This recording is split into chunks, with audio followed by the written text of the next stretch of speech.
আল্লাহ তাআলার অগণিত শুকরিয়া আদায় করছি যে আল্লাহ রাব্বুল আলামিন মুক্ত পরিবেশে আজকের এই সম্মেলন আমাদেরকে অনুষ্ঠান করার তৌফিক দান করেছেন। আলহামদুলিল্লাহ, শুকরিয়া আদায় করছি মজলুম সংগঠনের পক্ষ থেকে আল্লাহ আমাকে তৌফিক দিয়েছেন, আমার সহকর্মীদেরকে তৌফিক দিয়েছেন এখানে দাঁড়িয়ে দুটি কথা বলার জন্য। আবার আলহামদুলিল্লাহ,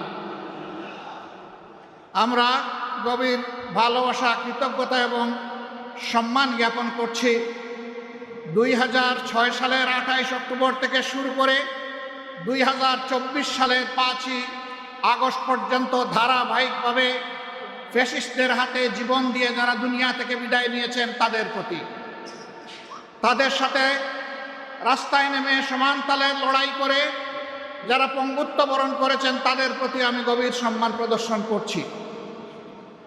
যারা জীবন দিয়ে দুনিয়া থেকে বিদায় নিয়েছেন আল্লাহ তাআলা তাদের শাহাদাতকে কবুল করুন। যারা পঙ্গু হয়েছেন রাব্বুল আলামিন তাদেরকে সুস্থতার নিয়ামত দান করুন।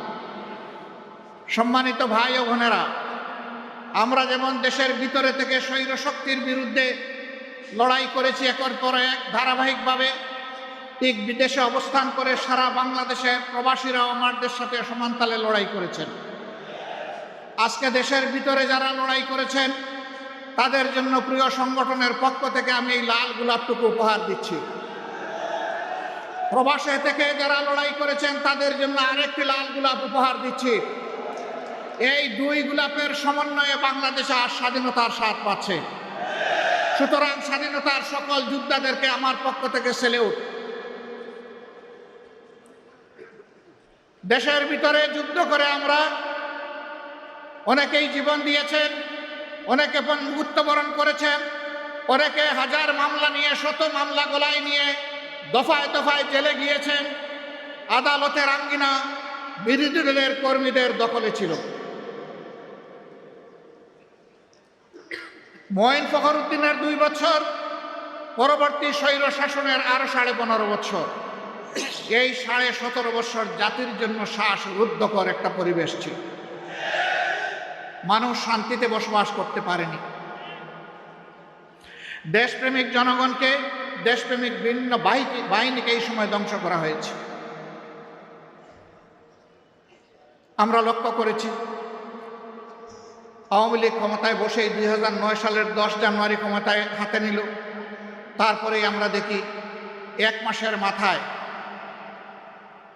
তৎকালীন বিডিআরের সদর দপ্তর ঢাকার পিলখানায় 57 জন চৌকস দেশপ্রেমিক সেনা অফিসারকে তারা হত্যা করল, তাদের পরিবারের সদস্যদেরকে হত্যা করল।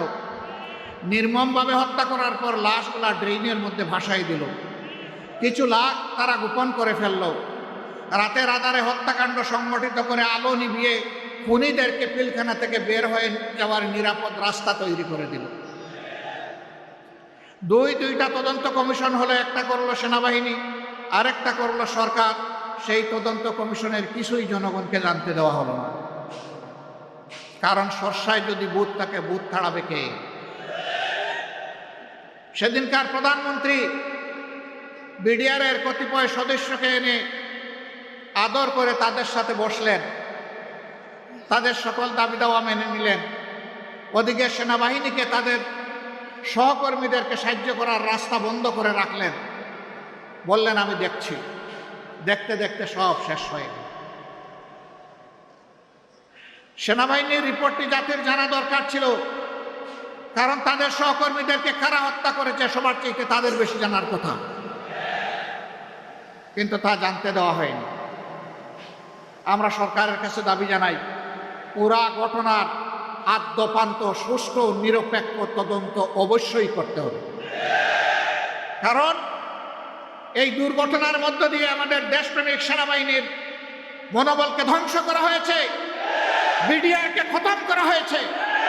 আগে বিডিআর ছিল সীমান্তের অতন্ত্র প্রহরী, তাদের লগতে ছিল বাংলাদেশের রাইফেল।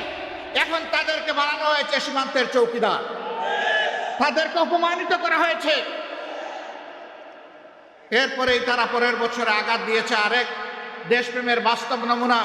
তিলে তিলে বাংলাদেশে যারা অন্যায়ের সাথে কখনো আপোষ করেনি, দেশের স্বার্থ নিয়ে কারোর সাথে মাথা নত করেনি, সেই বাংলাদেশ জামাত ইসলামের উপর ষড়যন্ত্র করে জামাতে ইসলামের নেতৃবৃন্দকে হত্যা করা হয়েছে। প্রিয় সম্মানিত বন্ধুগণ, যারা দেশপ্রেমের পক্ষে দাঁড়িয়েছেন, দেশবাসীর স্বার্থের পক্ষে দাঁড়িয়েছেন, এই সরকার তাদের উপরে আঘাত দিয়েছে সবচেয়ে বেশি। আঘাত দিয়েছে আলেম উলামার উপর, এমনকি আঘাত দিয়েছে বিবেকী সাংবাদিকদের উপর। এরা হত্যা করতে কাউকেই ছাড়ে নাই, হত্যার মিশন নিয়ে তারা নেমেছিল, আর তাদের ক্ষমতার শেষ দিন পর্যন্ত জনগণকে তারা হত্যা করেছে। এই 24-এর গণহত্যার এরা নায়ক নায়িকা। জাতি এদের বিচার চায়, এদের প্রত্যেকের বিচার চায়, প্রত্যেকটি ঘটনার বিচার চায়। এ বিচার অবশ্যই